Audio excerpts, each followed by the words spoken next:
fin de semaine avec les nouvelles informations. Mesdames et messieurs, merci de nous rejoindre à cette nouvelle édition d'information. Voici la charpente. 3 axes prioritaires étaient au menu de la 112e réunion du Conseil de ministres présidée par le chef de l'État Félix Antoine Tshisekedi Tshilombo à la Cité de l'Union africaine avec le membre du gouvernement dont la mise en œuvre de la gratuité de la maternité, l'ouverture du tribunal du droit commun et tant d'autres. Dépôt de la candidature à l'élection présidentielle ce samedi 9 septembre à la CENI de l'ancien Premier ministre de la RDC Augustin Matata Ponyo, accompagné de membres de sa formation politique. Il souhaite mettre à profit son expérience pour stabiliser le cadre macroéconomique du pays. Le Premier ministre gabonais Raymond Ndong a rendu publique la liste de sa nouvelle équipe gouvernementale composée de militaires et civils. Plusieurs personnalités de l'ancien régime d'Ali Bongo ont été maintenues.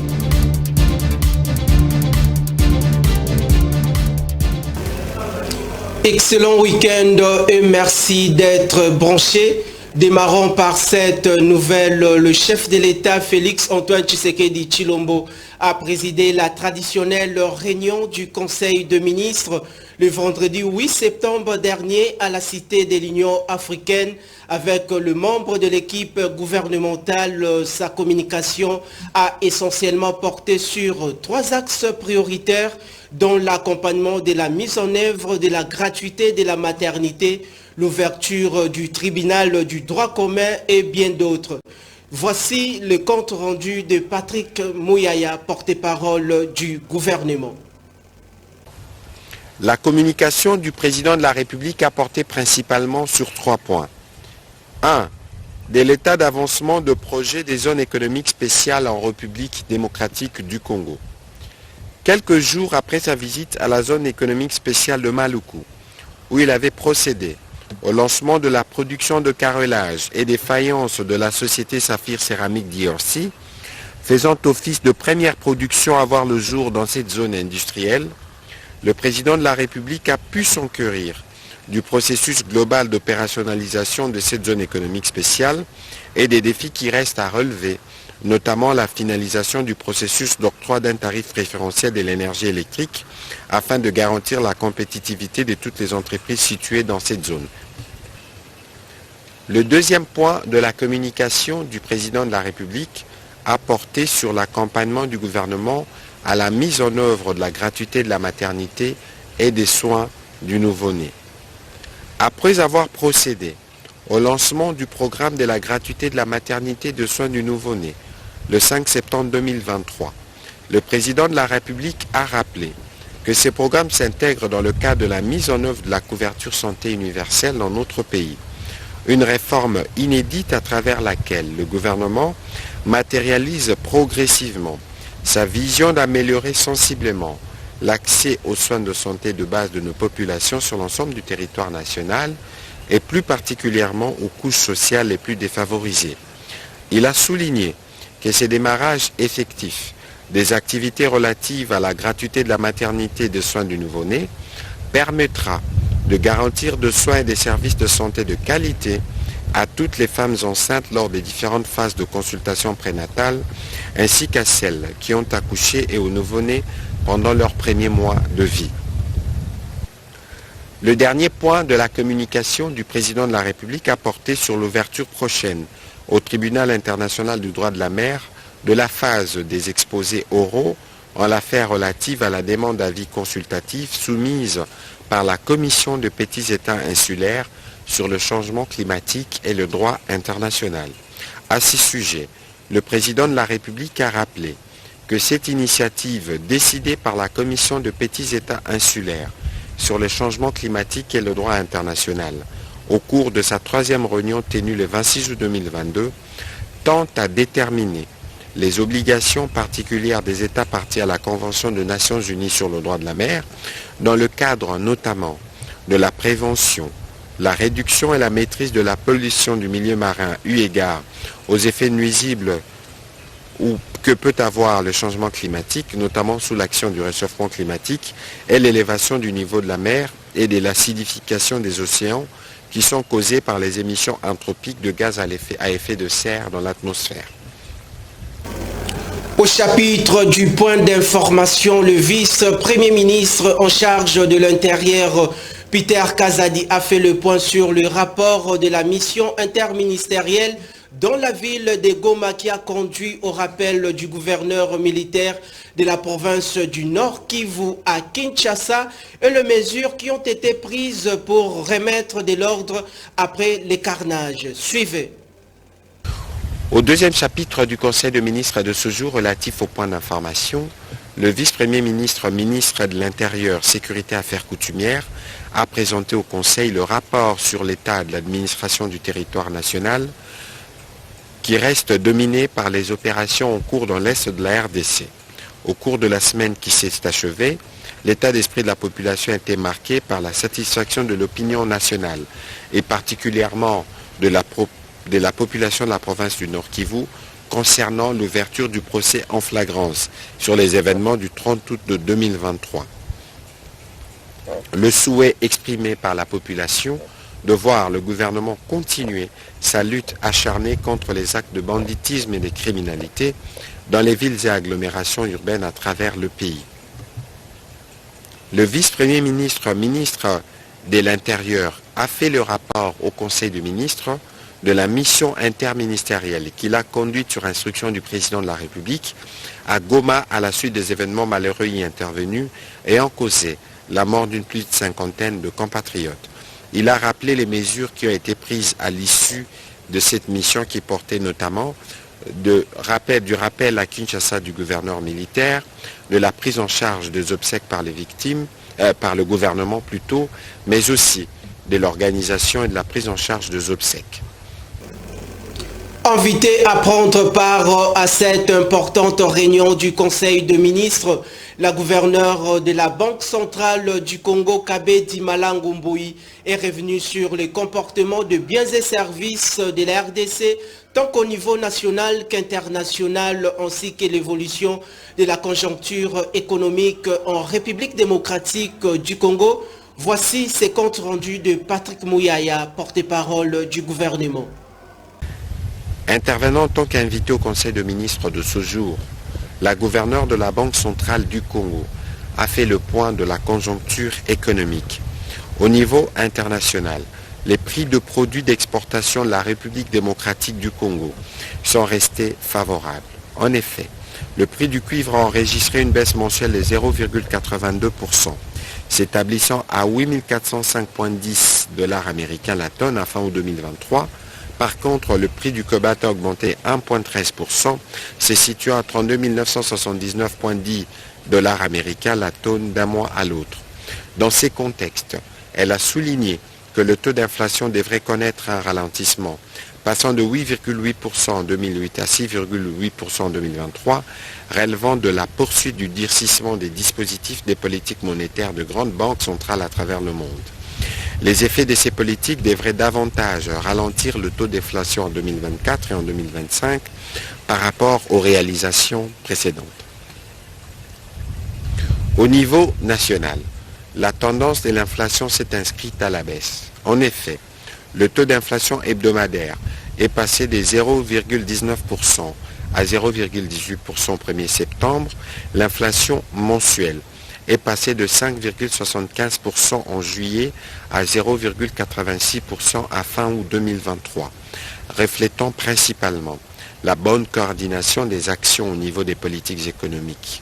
En cumul annuel, le taux d'inflation s'est établi à 17,48% au 1er septembre 2023.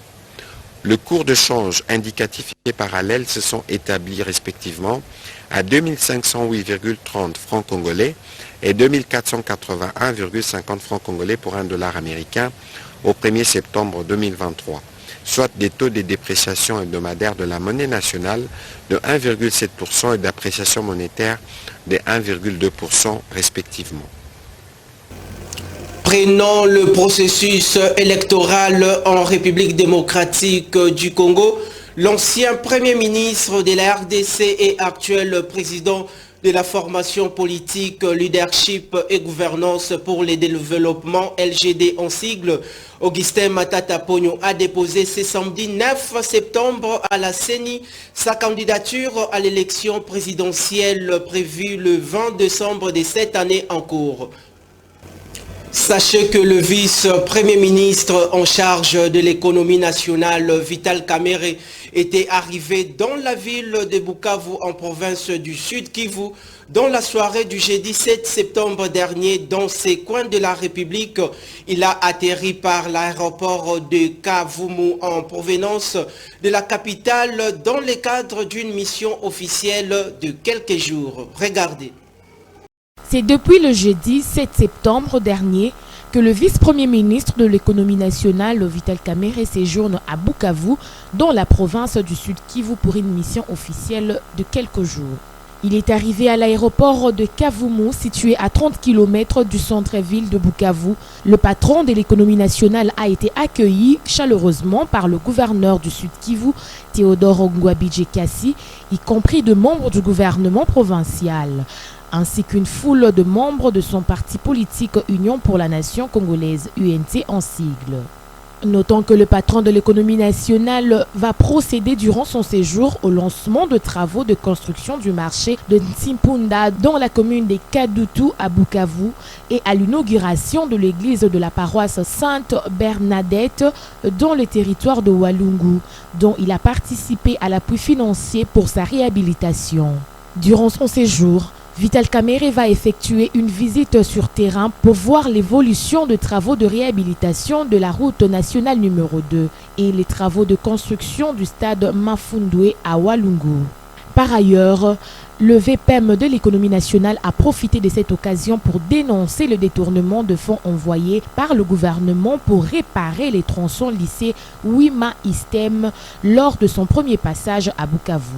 Il a annoncé qu'il va de sa poche prendre en charge le coût de ces travaux en prenant soin de confier le fonds à ceux qui ont le souci de la population.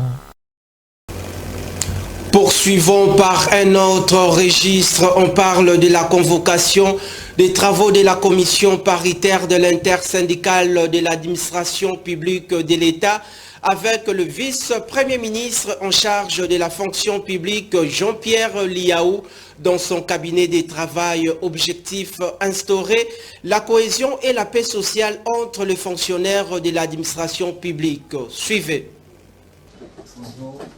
Au nom de son Excellence, Monsieur le Premier ministre, chef du gouvernement, j'annonce, après plusieurs rapports officiellement, la convocation ce lundi 11 septembre 2023 de la commission paritaire, gouvernement et banque syndicale de l'INAP, l'intersyndicale nationale de l'administration publique, afin d'évaluer les engagements qui ont été pris précédemment entre les deux parties. Ce pour l'intérêt des agents et fonctionnaires de l'État. Aussi dans la droite ligne de la vision du président de la République qui place les dialogues sociaux au centre de toutes les préoccupations. Pour lui, il ne faut jamais rompre le fil du dialogue entre le gouvernement et les partenaires sociaux. Et c'est ce que nous avons toujours suivi comme ligne que nous allons cette fois-ci aussi respecter. Donc, maintenir les dialogues sociaux parce que, comme je l'ai toujours dit, il n'y a pas d'alternative au dialogue social. Quels que soient les problèmes qui peuvent nous diviser, le seul cadre qui peut nous permettre de pouvoir examiner les préoccupations et construire des compromis républicains et pragmatiques, eh bien, c'est le cadre du dialogue social qui nous a toujours réunis. D'un dossier à un autre, le directeur général des cadastres miniers de la République démocratique du Congo, Paul Maboliayenga, a clôturé ce samedi 9 septembre à Kinshasa le travaux d'élaboration des prévisions budgétaires exercice 2024. Suivez ces reportages réalisés par Junior Congolo. Le cadavre minier a clôturé ses assises des prévisions budgétaires pour l'exercice 2024 ce samedi 9 septembre 2023 dans la capitale congolaise. Cette conférence a comme objectif de faire une projection chiffrée réalisé et rationnel dans la gestion du domaine minier et des titres concédés, tant sur les plans techniques que scientifiques.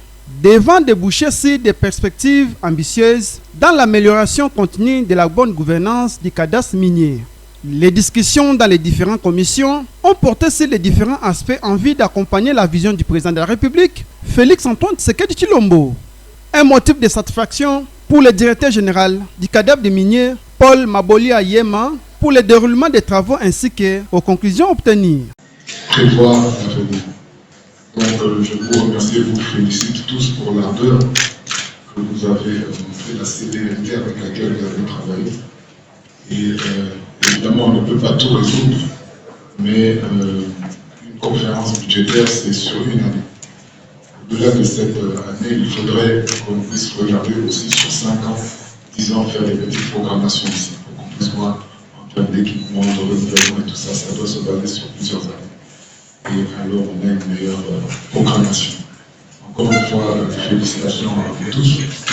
J'espère que l'année prochaine, nous allons travailler d'arrache-pied pour pouvoir mériter la confiance qu'on a placée en nous et en vous tous. Encore une fois, merci beaucoup. Et je déclare le clos de la conférence budgétaire exercice de.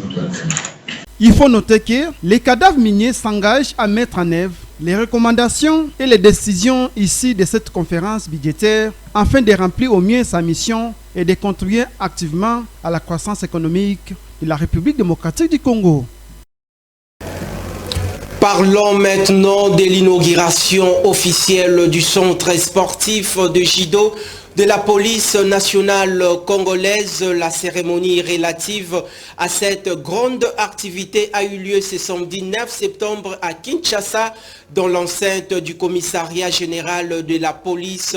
C'est le vice-premier ministre en charge de l'Intérieur, Peter Kazadi, qui a procédé à la coupure du ruban. C'était en présence de différentes personnalités, tant civiles que militaires, ainsi que policières. Le reportage est signé Patrick John Mukengeshaï.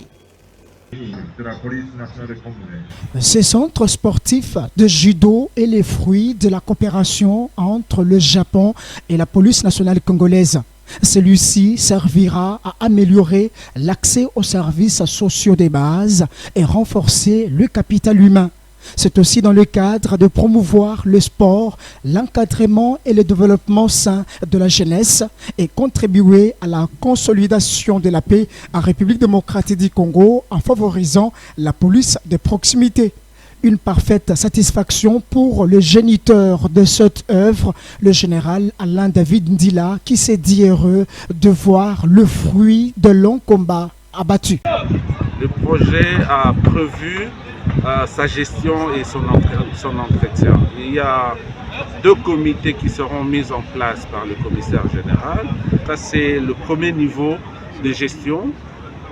Et le deuxième niveau, c'est la gestion proprement dite. Il y a un comité de gestion qui sera patronné par un Japonais. Ça, c'est une innovation que nous faisons en RDC, de recevoir un projet d'un partenaire et de prendre un ressortissant de ce pays-là qui est outillé dans la gestion des infrastructures comme ça. C'est lui qui va patronner le comité de gestion et avec un comité qui sera mis en place par le commissaire général. C'est un sentiment de fierté et de soulagement. Le vice-premier ministre et ministre de l'Intérieur Peter Kazadi, qui a coupé le ruban, a émis le vœu de voir ces bâtisses premiers en Afrique centrale être bien utilisées à un bon père de famille. Je vous confie cette imposante bâtisse. Première en Afrique centrale de par son standard international, et vous demande de les gérer en bon père de famille afin qu'ils puissent servir le plus longtemps possible à raffermir les liens de proximité entre la police nationale et la population dans le cadre de la proximité. Notez que plusieurs personnalités ont assisté à cette cérémonie, notamment l'ambassadeur du Japon, le représentant de la JICA et celui du commissariat général de la police nationale congolaise, ainsi que d'autres personnalités civiles et militaires. Ouvrons le chapitre consacré à la sécurité. Retenez que dans la ville de Lubumbashi, Le ministre provincial de l'Intérieur et Sécurité, Héritier Kyungu, au cours d'une visite d'inspection pour s'enquérir de la situation sécuritaire de la ville, a instruit la police à mettre hors état de nuire tout le gène qui trouble l'ordre public dans les quartiers 5 ans et Kalebuka. Suivez. Une forte tension a perturbé les activités du quartier Kalebuka ce jeudi 7 septembre 2023, paralysant la vie quotidienne des habitants toute la matinée. La population de ces quartiers pointe du doigt la jeunesse des l'UNAFEC comme auteur de ces climats de tension à répétition. Afin de rétablir l'ordre et de rassurer la population, le ministre provincial de l'Intérieur s'est rendu sur les lieux. Arrivé sur place, Héritier Kyungu Kibwe a entrepris une marche à travers le quartier pour se connecter avec les habitants et les écouter attentivement. Il a saisi cette occasion pour échanger avec eux sur leurs préoccupations quant à la sécurité dans leur quartier.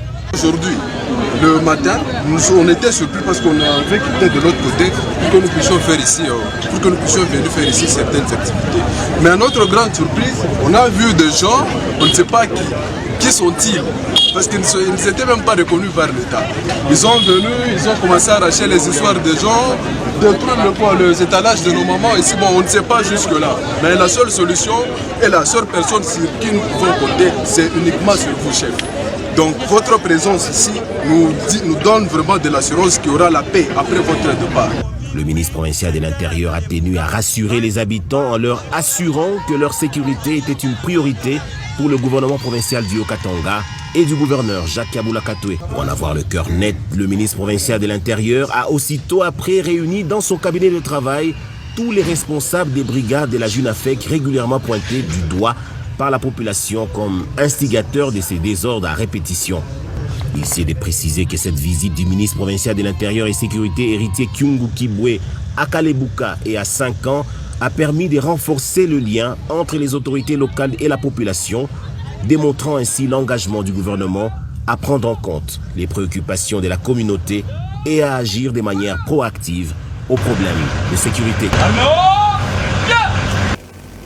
Toujours en sécurité dans la partie orientale de la République démocratique du Congo, le chef d'état-major de l'armée congolaise, Christian Chiwewe, a présidé la séance de travail entre la délégation de l'Union européenne et le FARDC le jeudi 7 septembre dernier.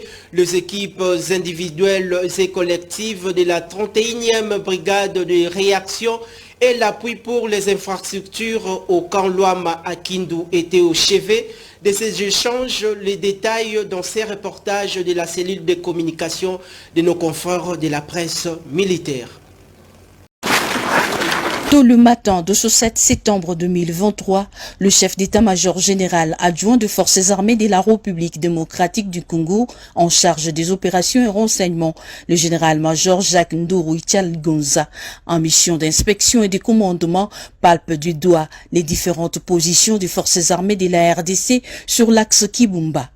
D'abord Kibati à 3 antennes, puis Kanyamaoro, enfin Mutao, en territoire de Nyiragongo. Le chef adjoint de l'armée congolaise rehausse le moral des hommes, s'imprègne des conditions physiques et sociales du soldat engagé. En même temps, dans son travail des titans, le général-major Jacques Nduru Ichalgonza donne des observations pratiques et tactiques sur le front physique aux militaires, prêts à affronter l'ennemi qui d'ailleurs s'illustre dans les violations répétitives de la trêve, selon les explications du porte-parole de l'armée au Nord Kivu, le lieutenant-colonel Ndjiki Kaiko Guillaume. Vous êtes sans oublier que le M23, avec leurs alliés de l'armée rwandaise, n'ont jamais baissé les bras et que chaque jour qui passe, ils continuent, n'est-ce pas, à violer les cessez-le-feu tels que voulus par les chefs d'État de la sous-région. À cet effet, l'autorité a tenu à visiter les éléments des forces armées de la République démocratique du Congo au niveau de la dernière ligne de front. Et l'objectif, c'est rassurer que les éléments des forces armées de la République démocratique du Congo sont prêts à parer à toute éventualité. En sa qualité Opérationnel, le général-major Jacques Ndourou Tialigonza a inspecté également le centre d'instruction de Moubambiro en territoire de Massissi.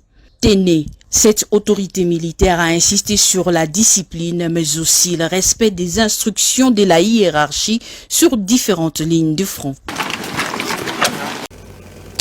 Rendons-nous en international. Le nouveau chef de file du Gabon, Brice Oligui Nguema, a échangé avec les joueurs de l'équipe nationale gabonaise dans la matinée de ce samedi 9 septembre avant le match de la 6e journée qui les oppose face à la Mauritanie. Espoir Kinamvidi nous fait le point. L'audience par visioconférence entre le président de la transition, chef de l'État, le général de brigade, Brice Clotaire Oligui Nguema, se veut encourageante pour les Panthères car il s'agit de booster le moral des troupes du 11 national qui défendra les couleurs de la patrie lors de la 6e et dernière journée des éliminatoires de la Coupe d'Afrique des Nations 2023. Mes chers Panthères,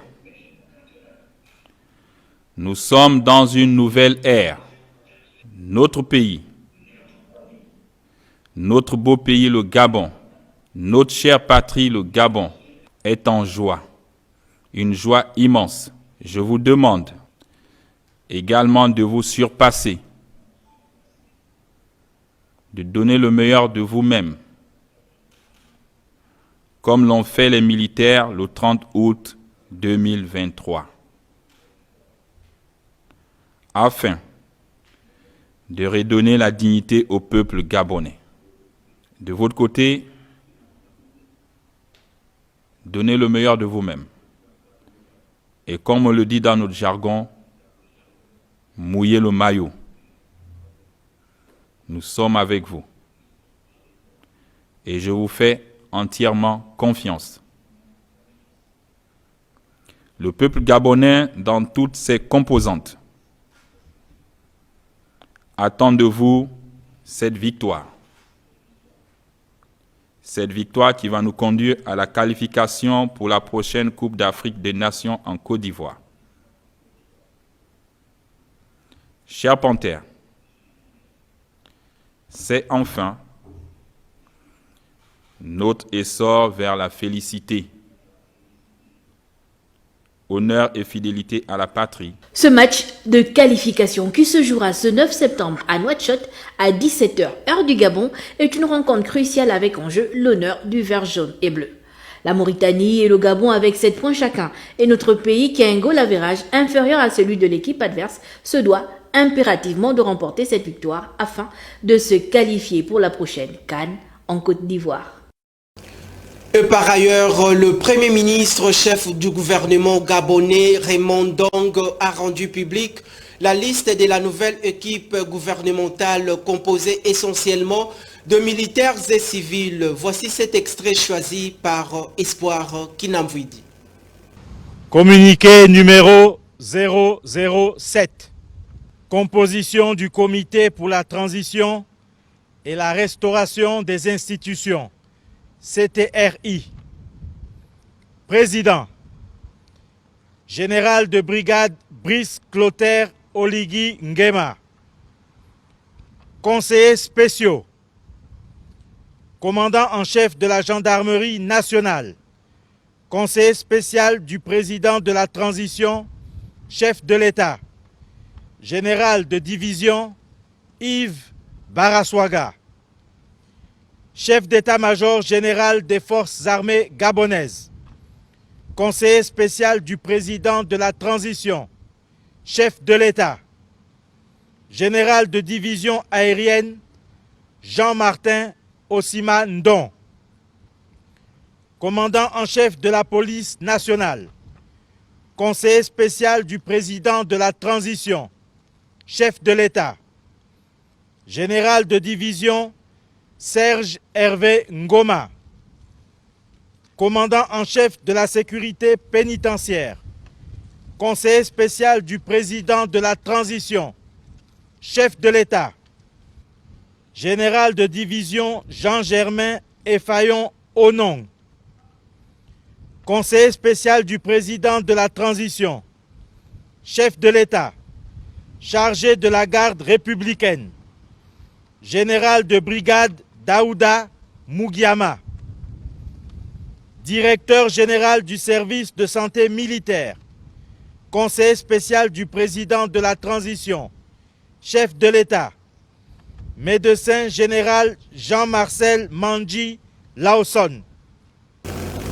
Citons par cette information les comités de la transition et de la restauration des institutions du Gabon a dans un communiqué officiel procédé à la nomination de membres de la composition. Suivez. Par décret du président de la transition, chef de l'État, et sur proposition du Premier ministre, chef du gouvernement de la transition, le gouvernement de la transition est composé ainsi qu'il suit. Premier ministre et chef du gouvernement de la transition, M. Raymond Donsima. Ministre. Ministre de la réforme des institutions, Mme Muriel Mikwe, épouse Minta. Ministre des Affaires étrangères, chargé de l'intégration sous-régionale et des Gabonais de l'étranger, M. Régis Onangan Ndiaye. Ministre de la Justice, garde des Sceaux, porte-parole du gouvernement, M. Paul-Marie Ngonjou. Ministre de la Santé et des Affaires sociales, Professeur Adrien Mongongu.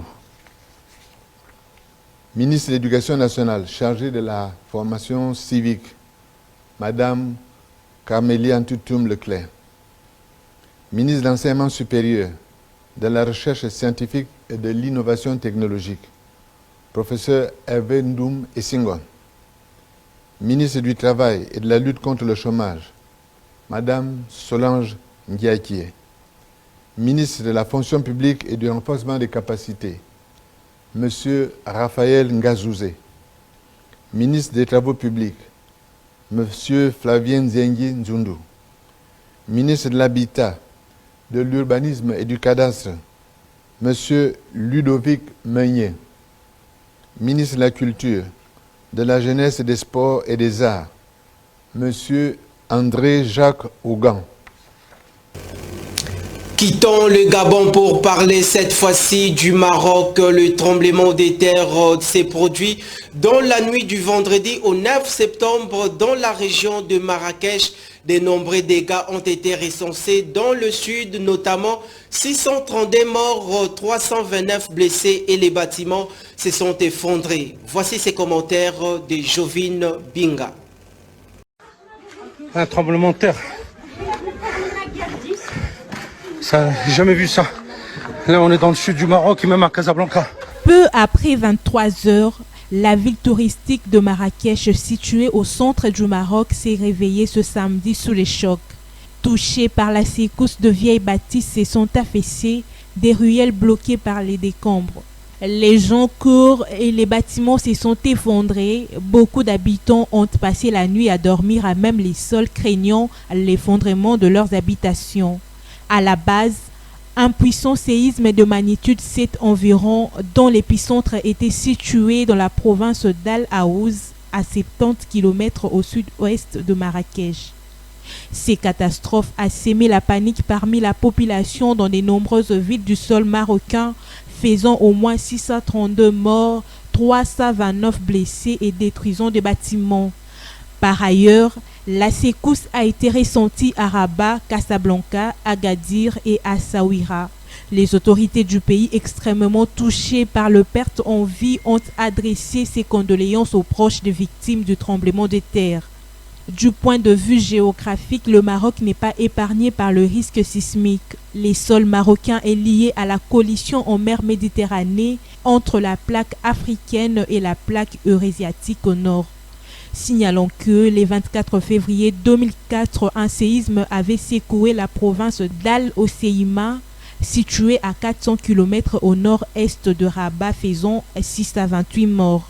Le 29 février 1960, une autre catastrophe de la sorte avait détruit Agadir sur la côte ouest du pays, faisant plus de 12 000 morts. L'excellence ne s'improvise pas. Nous arrivons à la fin de cette page informative sur les antennes de Kinactu Télévision. Vous étiez très nombreux à nous suivre bien avant de nous quitter. Retenez ceci. 3 axes prioritaires étaient au menu de la 112e réunion du Conseil de ministres présidé par le chef de l'État Félix Antoine Tshisekedi Tshilombo à la Cité de l'Union africaine avec le membre du gouvernement dont la mise en œuvre de la gratuité de la maternité, l'ouverture du tribunal du droit commun et tant d'autres. Dépôt de la candidature à l'élection présidentielle ce samedi 9 septembre à la CENI de l'ancien Premier ministre de la RDC Augustin Matata Ponyo accompagné de membres de sa formation politique. Il souhaite mettre à profit son expérience pour stabiliser le cadre macroéconomique du pays. Le Premier ministre gabonais Raymond Ndong a rendu publique la liste de sa nouvelle équipe gouvernementale composée de militaires et civils. Plusieurs personnalités de l'ancien régime d'Ali Bongo ont été maintenues.